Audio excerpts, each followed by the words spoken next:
목사님께서 오늘 우리에게 주시는 말씀은 마태복음 18장 19절 20절 두 절 말씀입니다.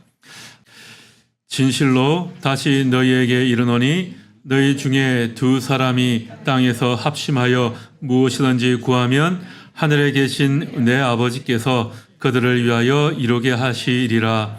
두세 사람이 내 이름으로 모인 곳에는 나도 그들 중에 있느니라. 아멘. 오늘부터 교회력으로는 대림절이 시작이 됩니다. 주님이 이 땅에 오심을 기념하고 기다리는 4주간의 절기가 됩니다. 그래서 12월에는 창세기 말씀을 잠깐 멈추고 교회의 의미에 대해서 그리고 또 예수 그리스도의 그 성탄의 의미에 대해서 좀 이야기를 나누어 보려고 합니다. 예수님께서 이 땅에 오셔서 하신 일은 하늘나라의 복음을 전하는 일이었습니다.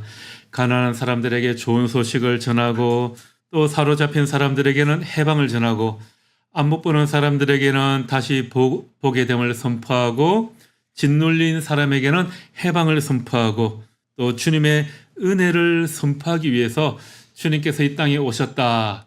그렇게 말씀하고 계시죠. 예수님은 이 땅에 오셔서 교회라는 단체나 건물을 만들기 위해서 오신 것이 아니었습니다. 그런데 이 한국 교회는 이 교회 건물을 짓는데 참 열심인 것 같습니다. 여러분, 원래 교회라는 이 교회의 의미가 무엇입니까? 잘 아시는 대로 예수 그리스도를 주로 고백하고 따르는 신자들의 공동체, 그 모임을 가리키는 말입니다. 그런데 우리가 교회 간다라고 할 때 이 교회는 예배 드리는 장소인 이 예배당을 의미할 때가 참 많이 있고 또 그렇게 대부분 많이 사용을 합니다. 우리가 사람들 만나서 이야기하다가 그 상대방이 보니까 예수 믿는 사람 같다. 그러면 우리가 뭐라고 물어보죠? 교회 다니세요? 이렇게 묻죠. 자, 여기에서 교회 다니세요라는 물을 때 이 교회라는 단어의 의미에는 어떤 것이 담겨 있을까요? 신앙을 가지고 계십니까? 주님을 믿으십니까? 이런 의미로 우리가 사실은 물어보죠. 그런데 교회 다니십니까? 라고 할 때 이 교회는 우리가 흔히 예배 드리는 공간인 이 교회 건물로서의 그 공간을 의미할 때가 참 많이 있는 것 같습니다. 자, 이때 말한 이 교회는 우리가 함께 모여 예배하는 건물로서의 이 건물과 또 신자들의 공동체로서의 그 모임, 이 두 가지를 다 포함하고 있는 것 같아요. 교회가 예배 드리는 공간이라는 그 본래의 목적을 가지고 있기 때문입니다. 그런데 사실 엄밀하게 따지면 교회에 간다라는 것은 교회의 어떤 목적, 일이 있어 가는 것이고 신앙생활, 예배를 위해 갈 때는 교회에 예배 드리러 간다. 이렇게 표현하는 것이 맞는 것이 아닐까 하는 그런 생각을 해보게 됩니다. 우리가 사용하는 이 교회라는 말에 그리스도를 따르는 사람들의 모임 그리고 또 예배 공간으로서의 건물 두 가지 의미가 다 포함되어 있기 때문입니다. 그리고 또 우리가 저는 어느 교회에 다닌다고 하면 상대방이 제일 먼저 물어보는 것이 그거 같아요. 교회는 얼마나 커요? 또 교회들은 얼마나 모여요? 그런 것들을 사실 제일 쉽고 빠르게 물어보죠. 우리는 교회의 크기, 위치, 교인 수 이런 것에 참 관심이 많습니다. 저도 이제 오래간만에 만나는 분들에게 제가 모든이 교회, 일산에 있는 모든이 교회에 담임을 하게 되었습니다 라고 이야기하잖아요. 그럼 제일 먼저 물어보는 게 교회는 몇 명이나 되냐? 건물은 어떠냐? 사실 이런 걸 제일 먼저 물어봅니다. 이것 또한 아마 교회를 건물이라는 그 공간으로 우리가 이해하기 때문에 그런 것 같습니다.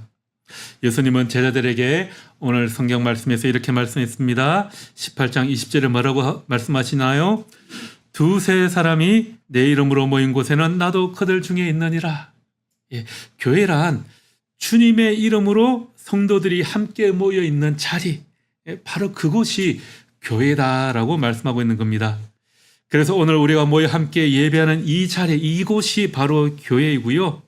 함께 얼굴을 맞대고 또 지금 예배를 드리지는 못하지만 멀리 온라인으로 예배 드리는 분들, 그분들에게는 지금 예배 드리는 그 자리, 그곳이 바로 교회가 되는 겁니다. 교회는 목사, 장로, 권사, 집사, 이 사람들이 모여 있는 조직체가 아니고요. 하나님을 모시고 살아가는 사람들이 함께 모여 있는 유기체, 그러니까 살아있는 공동체가 바로 교회다라는 그런 말입니다. 교회는 눈에 보이는 장소가 아니라 성도들이 함께 모여 있는 이 공동체가 교회인 것입니다. 그러니까 교회에 목사, 장로, 권사, 집사들이 없어도 하나님께서 함께하는 성도가 함께 모여 있으면 그것이 바로 교회인 겁니다. 그렇다고 저 없어도 된다고 그러지는 마세요. 저도 목사 이전에 이 교회의 성도인 겁니다. 보이는 장소가 없어도 성도가 함께 모이면 그것이 바로 교회가 되는 거죠. 그런데 이 한국교회는 교회하면 너무 건물만을 많이 강조해왔습니다. 우리나라 대형 교회들은 보면 뭐 몇십억, 몇백억을 들여서 교회 건물을 정말 멋지게 짓습니다. 7, 80년대에는 그랬던 것 같아요. 교회가 한창 부흥할 때 교회가 건물을 짓는다 그러면 장로님들은 자기 집 팔아서 자기는 전세 들어가면서 교회에 헌금해서 건축 헌금을 하고 그랬습니다. 그러면서 교회 건물을 얼마나 크고 얼마나 아름답게 지었느냐 하는 것을 자랑했어요. 100명의 교인이 모이면 한 500명 모일 수 있는 건물을 짓죠. 그래서 진짜 부흥해서 한 500명 모이는 그런 교회가 된다. 그러면 그때부터는 한 2,000명 모이는 또 건물을 짓기 위해서 열심을 냈습니다. 그렇게 돈 들여서 예쁘게 지어놓고 주중에는 예배당 문을 꼭 걸어 잠가요. 그리고 주일에 한 번 쓰는 그런 교회들이 많이 있었습니다. 그렇게 빚내서 건축하다 보니까 은행 이자 갚지 못해서 부도가 나는 교회도 있고요. 요즘에 특히 더 힘들어하는 것 같습니다. 이렇게 교회 건물을 한창 많이 지을 때, 건축할 때 꼭 하는 말이 있었습니다. 교회에서 성전 건축이다. 성전을 건축한다라고 많은 이야기 했어요. 여러분, 성전이라고 하면 어떻습니까? 좀 뭔가 좀 거룩해 보이고 좀 더 있어 보이잖아요. 그래서 성전 건축이라고 포장을 많이 했습니다. 성경은 구약시대 유대인들이 하나님께 제사를 드리기 위해서 양과 염소를 잡아 제물로 바치던 그런 장소였습니다. 여러분, 그런 성전 시대는 2000년 전에 끝났습니다. 예수님이 우리 죄를 속해 주시기 위해서 이 땅에 오셨고 십자가에 못 박혀 돌아가실 때 그 성전의 휘장이 위로부터 아래로 두 쪽으로 쫙 찢어졌다라고 그렇게 말씀하지 않습니까? 성전 제일 중앙에 있는 지성소는 아무나 들어갈 수 없는 그런 곳이었죠. 대제사장 한 명만 들어갈 수가 있었습니다. 그것도 1년에 단 한 번 대속죄일에만 들어갈 수가 있었어요. 그러니까 그 휘장은 거룩하신 하나님과 죄인인 우리 사이를 가로막는 단절하는 그런 단절의 상징이었습니다. 그런데 어떻게 되었습니까? 예수님께서 우리 죄를 대속해 주시기 위해서 이 땅에 오시고 십자가에 돌아가심과 동시에 우리와 하나님 사이를 가로막고 있었던 그 단절의 상징이 사라진 것입니다. 그래서 누구든지 예수 그리스도 안에 있으면 하나님께 나아갈 수 있게 되었습니다. 그래서 성전은 이제 더는 필요 없게 된 것입니다. 교회는 성전이 아닙니다. 그래서 예배 드리는 공간으로서의 교회도 예배당이라고 말하는 게 더 올바른 게 아닐까 그런 생각이 듭니다. 지금 우리가 예배 드리는 이 공동체가 교회인 것이고요. 예배 드리는 이 장소는 예배당이 되는 거죠. 그런데 뭐 또 언어가 그렇지 않습니까? 시대에 따라서 사회성이 있어가지고 교회가 그런 의미로 계속해서 사용되고 있으니까 뭐 이제 와서 또 되돌리자 그러기도 쉽지 않은 것 같아요. 하지만 우리가 교회라는 말을 사용할 때 건물로서의 의미뿐만이 아니라 성도들의 모임이라는 그 원래의 의미를 우리가 늘 좀 유념했으면 좋겠습니다. 그 노암 촘스키라는 위대한 언어학자가 있죠. 그분이 이런 말을 했어요. 언어가 단지 생각을 표현하는 수단일 뿐 아니라 사고와 행동을 만들어내는 창조적인 힘이다. 그러니까 언어를 어떻게 사용하느냐 하는 것에 따라서 우리의 생각과 우리의 행동도 달라지게 된다는 거죠. 그런 면에서 이 잘못된 언어 사용은 잘못된 사고를 만들어내고 잘못된 행동을 유발하게 된다라는 겁니다. 여러분, 교회를 성전이라고 하면서 거룩한 곳으로 우리가 여겼습니다.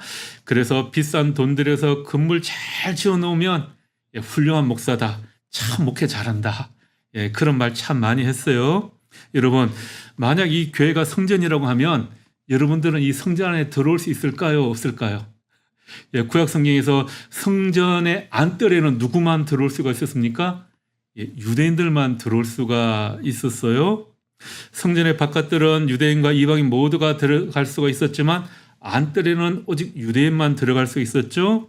그리고 성전의 성소, 제사 드리는 곳은 제사장만 들어갈 수가 있었고, 또 가장 거룩한 곳이라는 지성소에는 오직 대제사장 한 명만, 그것도 1년에 한 번 들어갈 수가 있었던 겁니다. 그래서 예전에는 목사를 막 제사장이라고 그러고, 또 설교하는 곳을 뭐라고 그랬습니까? 강대상을 제단이라고까지 그렇게 부르기도 했습니다.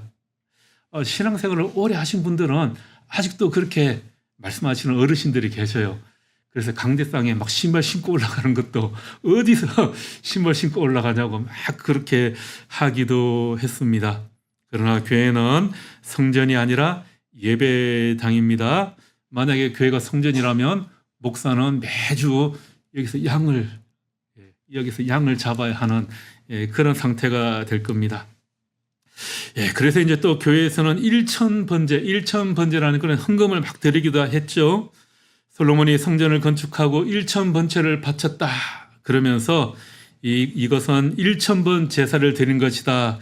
그래서 1000번 연속해서 봉헌하면 소원이 이루어진다. 그래서 예전에는 1000번째 헌금 봉투도 만들어 가지고 거기다가 1번, 2번, 3번 숫자까지 매겨가면서 그렇게 헌금을 했습니다. 그러면 한 3년은 꼬박 해야지 1000번째 채울 수가 있었어요. 그런데 여러분 잘 아시지 않았습니까? 1000번제라고 할 때 이 1000번제는 1000번 제사를 드렸다라는 것이 아니라 1000마리의 제물을 한꺼번에 하나님께 드렸다. 그만큼 성대하게 감사하는 마음으로 드렸다. 그런 의미가 있는 거지 않습니까? 교회가 성전이 아니라 바로 여러분 한 사람 한 사람이 성전입니다. 고린도전서 3장 16절 17절에 그렇게 말씀하고 있습니다. 여러분 고린도전서 3장 16절 17절 말씀을 한번 찾아볼까요? 같이 읽어보겠습니다. 고린도전서 3장 16절 17절 고린도전서 3장 16절 17절 같이 봉독하겠습니다. 너희는 너희가 하나님의 성전인 것과 하나님의 성령이 너희 안에 계시는 것을 알지 못하느냐. 누구든지 하나님의 성전을 더럽히면 하나님이 그 사람을 멸하시리라. 하나님의 성전은 거룩하니 너희도 그러하니라. 아멘. 자, 여러분이 여기에서 하나님의 성전이라는 것은 하나님의 영이 여러분 안에 거하시기 때문에 여러분 한 사람 한 사람이 모두가 다 거룩한 존재다. 그런 의미입니다. 예수님이 오시기 전에는 하나님이 성전에만 계셔서 제사장을 통해서만 하나님께 예배하고 하나님을 만날 수 있었는데 예수님이 돌아가실 때 지성소의 그 휘장이 찢어졌습니다. 이제 성전의 의미는 사라지고 하나님이 더 이상 성전 안에만 계시지 않고 여러분 한 사람 한 사람과 함께 하신다라는 것입니다. 교회라는 건물이 거룩하기 때문에 그곳에 우리가 함께 모여서 예배하는 것이 아니라 여러분 한 사람 한 사람이 다 거룩하기 때문에 거룩한 여러분이 함께 모여 예배하는 이곳이 바로 거룩한 공간이 되는 것이고 이 자리가 바로 교회가 되는 겁니다. 호렙산에서 하나님께서 모세를 부르시고 어떻게 말씀하셨습니까? 출애굽기 3장 5절에 보면 이렇게 말씀합니다. 하나님이 이러시되 이리로 가까이 오지 말라. 내가 선 곳은 거룩한 땅이니 내 발에서 신을 벗으라. 모세가 서 있는 그 자리가 거룩한 땅인데 왜 거룩한 땅입니까? 하나님이 그곳에 함께 하시기 때문입니다. 주님께서 이 자리에 오늘 우리와 함께 하시기 때문에 우리가 모여 있는 이곳이 바로 거룩한 곳이 되고 예배하는 이 자리가 바로 거룩한 모든 이 교회가 되는 것입니다. 여러분, 그렇다고 교회라는 건물이 필요 없다, 제가 그 말을 하는 것은 아닙니다. 성도가 함께 모여 예배하는 그 건물 필요합니다. 그 공간으로서의 건물이 필요하죠. 그런데 지금까지 우리 한국교회가 너무 교회 건물 짓는 데에만 돈을 많이 들인 것 같습니다. 교회의 목적은 좋은 건물을 짓기 위해 모이는 것도 아니고요, 교인 수를 늘리기 위해 모이는 단체도 아닙니다. 예배 드리기 위해서 불편하지 않은 정도가 되면 참 좋겠다, 그런 생각을 해보게 됩니다. 우리 모든의 교회도 그래서 이 공간들을 좀 잘 활용할 수 있으면 좋겠다라는 그런 생각이 듭니다. 우리 지하 공간도 잘 활용하고 이 지상도 잘 활용하는 그런 좋은 아이디어들이 좀 있으면 좋겠다라는 생각이 들어요. 우리 교회가 예배 드리기 때문에 이 공간이 거룩해지는 거죠. 좀 지나가는 말인데, 예전에 제가 심호하던 어느 교회 이름은 말 안 하겠습니다. 큰 교회가 있어요.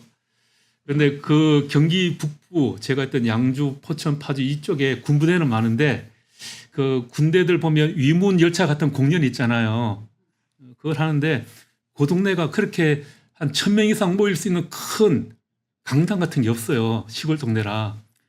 저희가 그때 그 교회가 군 선교도 열심히 하고 해가지고 부대 측에서 연락이 왔어요. 혹시 교회 건물에서 위문 열차 할 수 있습니까? 아무 생각 없이 허락을 했죠. 어떻게 되었겠습니까? 그날 난리가 났습니다. 마침 그때 비가 군생활 하고 있을 때거든요. 비가 와서 노래하고 가수들 초대하고 아이돌 걸그룹 막 오고 교회 강대상에 난리가 난 거예요. 그렇게까지 할 줄은 모르고 우리가 허락을 했었죠. 지금 생각해 보니까 그때 왔던 걸그룹이 EXID였던 것 같아요. 신인 시절에. 다행히도 외부 교인들 출입 금지, 일부 교역자와 관계자만 그 사실을 알았기 때문에 지금까지 1급 비밀로 유지하고 있습니다. 물론 좀 심하긴 했죠. 그렇지만 교회라는 건물이 거룩한 것은 무엇입니까? 그것이 예배 드리는 사람들이 함께 모이는 공동체이기 때문에 거룩한 공간이 되는 겁니다. 인간은 무엇인가를 예배하는 존재입니다. 창조자 하나님을 예배하지 않으면 우리 인간은 다른 무엇인가를 막 예배하게 되는 것 같아요. 스포츠 경기를 보면서 열광하고 콘서트를 보면서 열광하기도 합니다. 이렇게 열광하는 것이 바로 예배하는 사람들의 모습인 것 같습니다. 다만 문제는 무엇일까요? 하나님을 예배하는 것이 아니라 세상에 하찮은 것을 예배하는 것이 문제인 거죠.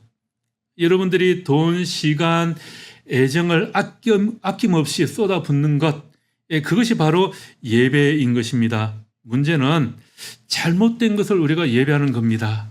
이것이 바로 우상 숭배인 거죠. 여러분, 우리가 우상이라고 하면 뭐 나무나 돌, 신상을 만들어 놓고 그 앞에 절을 하는 것을 떠올리는데요. 여러분, 우상 숭배하면 오히려 현대 사회에 더 만연해 있는 것 같습니다. 우리가 실제로 몸을 굽혀 절하는 대상을 외적인 눈에 보이는 우상이라고 한다면 현대 사회는 우리가 마음속으로 숭배하는 내적 우상이 더 만연해 있습니다. 하나님이 가장 싫어하시는 우상은 눈에 보이는 것보다 우리가 내적으로 숭배하는 것들, 바로 우리의 탐욕과 정욕과 명예 같은 것들, 이런 내적인 우상을 하나님께서는 더 싫어하십니다. 하나님은 무엇보다 우리 속사람에게 관심이 있기 때문입니다. 우리 자신이 바로 하나님의 거룩한 성전이기 때문에 하나님께서는 우리 속사람에게 관심이 있으십니다. 우리가 이렇게 하나님께 참된 예배를 방해하는 것들이 좀 있습니다.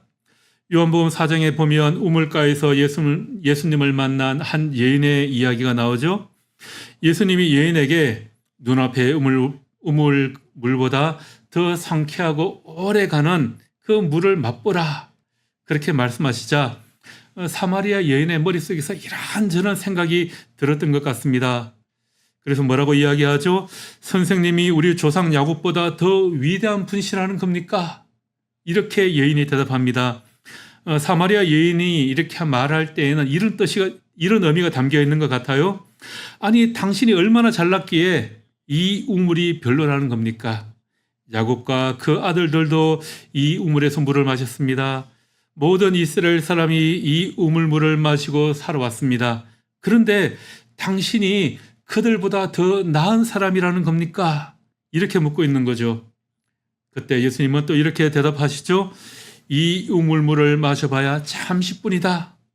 금방 다시 와서 또 이 물을 마시게 될 것이다. 이 우물물로 인한 시원함은 그렇게 오래 가지 않는다는 것이었습니다. 반면 예수님의 우물은 갈증을 영원히 해결해 줄 그런 생명수였다라는 겁니다. 여인이 헛된 우물을 찾고 있는 것이었습니다. 예나 지금이나 사람들은 이런 헛된 우물을 찾고 있습니다. 헛된 우물에서 물을 길어서 자신의 목마름을 채우려고 합니다. 그것이 잘못되었다는 것을 알면서도 매번 헛된 우물에서 물을 길어 올리려고 합니다. 우리에게 있는 이 헛된 우물들은 무엇이 있을까요? 돈과 탐욕, 명예, 다양한 것들이 있을 수 있겠죠? 단지 돈을 모으기 위해서 돈을 버는 사람은 없습니다. 그곳에 탐욕이 있기 때문입니다. 여러분, 그렇지 않습니까? 새로운 물건을 언제 봐도 좋습니다. 최신 제품을 사면 늘 기분이 좋죠. 저도 이 마이크 유튜브 시작하면서 새로 샀을 때 얼마나 좋던지요. 근데 지금 자꾸 다른 걸로 바꾸고 싶어져요. 이렇게 사람에게는 늘 새로운 것에 대한 욕구가 있습니다. 왜냐하면 사놓고 보면 금방 흔 것처럼 보이기 때문입니다. 이것이 금방 흔 것이 된다는 것을 우리는 잘 알고 있으면서도 또 새로운 것을 찾죠. 그래서 이런 것은 아무리 마셔도 만족이 없는 그런 헛된 우물이라는 것입니다. 지금 우리나라는 돈과 탐욕, 권력이라는 그 헛된 우물을 찾고 있는 한 여사님 때문에 이 나라가 참 온통 엉망이 되어 가고 있는 것 같습니다. 교회들도 마찬가지인 것 같아요. 지난주에 분당 A 교회가 또 난투극으로 교회에서 또 난리가 났더라고요. 저도 보니까 잘 아는 교회인 것 같아요. 왜 싸우는지도 알겠고요. 왜 그럴까요? 돈과 탐욕에 교회도 물들어 있기 때문입니다. 또 존경과 성공의 우물을 찾는 사람이 있습니다. 우리는 누구나 인정과 또 환영해 주는 것을 좋아하지 않습니까? 남들이 좀 나를 존경해 주고 나를 인정해 주기를 바라는 그런 것들도 있습니다. 성공한 사람이라는 좀 소리를 듣고 싶은 마음들도 우리 안에 있습니다. 하지만 우리 귀에 들리는 이 좋은 소리들도 금방 효과가 사라지고 맙니다. 오늘 내기에 달콤한 속삭임을 하던 사람들이 내일이면 180도 달라질 수도 있는 거죠. 내 등에 비수를 꽂을 수도 있습니다. 이런 헛된 우물의 효과는 오래 가지 않습니다. 요즘에 뉴스를 보고 있으면 권력에 눈먼 사람들 때문에 매일 뉴스가 넘쳐나고 있지 않습니까? 지금 이 사건에 연루된 권력에 눈먼 사람들은 보니까 서로 남탓만 해요. 책임을 서로 미루면서 네가 가라 하와이, 네가 가라 하와이가 아니고 네가 가라 감방, 서로 지금 미루고 있습니다. 근데 가만히 보니까 어차피 다 거기서 만날 사람들인 것 같아요. 누가 빨리 가냐 늦게 가냐 이 차이만 있지 어쨌든 다 거기 갈 사람인 것 같습니다. 지난주에 천주교 사제들이 시국 선언문을 발표했는데 첫 문장이 이런 것이었습니다. 어째서 사람이 이 모양인가? 진짜 어째서 사람들이 이 모양인지 모르겠습니다. 왜 그럴까요? 권력과 탐욕이라는 그 헛된 우상에 사람들이 빠져 있기 때문입니다. 그런데 우리 개신교 목사님들은 이런 시국 선언문 하나 발표 안 하고 지금 뭐 하고 있는지 모르겠습니다. 우리나라 교회 목사님들도 참 헛된 우물에서 엉뚱한 것들을 너무 많이 찾고 있는 건 아닌지, 그런지 왜 그런지 모르겠습니다.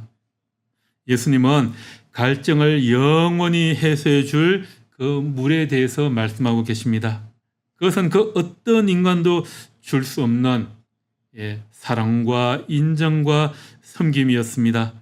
주님은 우리의 추악한 모습을 다 아시고도 십자가 위에서 목숨을 내놓으셨습니다. 우리를 너무나도 사랑하셨고 또 우리를 인정해 주셨기 때문입니다.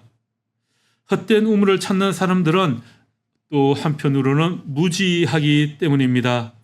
예수님은 헛된 우물을 찾는 사마리아 여인에게 너희는 너희가 알지 못하는 것을 예배한다, 그렇게 말씀하고 있습니다. 너희가 알지 못하는 것을 예배한다. 몰라서 무지해서 헛된 것을 찾는다는 것입니다. 기독교 하면 다른 종교에 비해서 뭔가 좀 세련되고 뭔가 좀 합리적이고 뭔가 좀 지적으로 보이지 않습니까?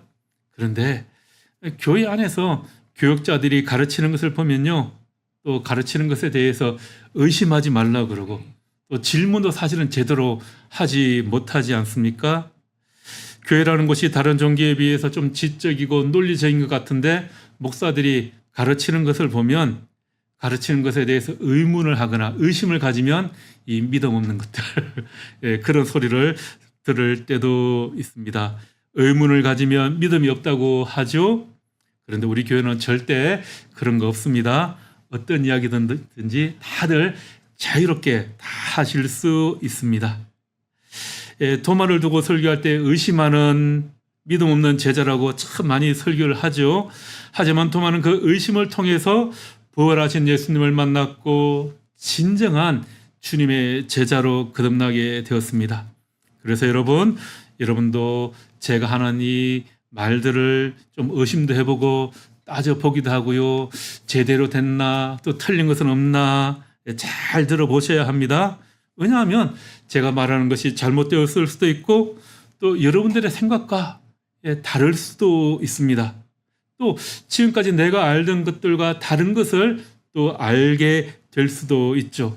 이 모든 것들을 다 인정하면 우리의 신앙이 훨씬 더 성숙해지는 것 같습니다.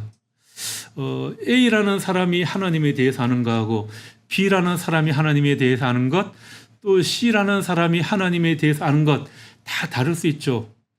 저에 대해서 저희 집사람이 아는 것과 제 딸이 저에 대해서 아는 것, 또 여러분들이 저에 대해서 아는 것 다 다르잖아요. 여러분들이 아는 것만 가지고 저 목사님 너무 좋아 그러고 제 집사람에게 이야기해 보십시오. 당장 말도 안 되는 소리 하지 말라고. 그럴 수도 있지 않습니까? 왜냐하면 우리가 서로 아는 것이 다 다르기 때문입니다. 우리가 하나님에 대해서 아는 것도 다 다를 수가 있죠.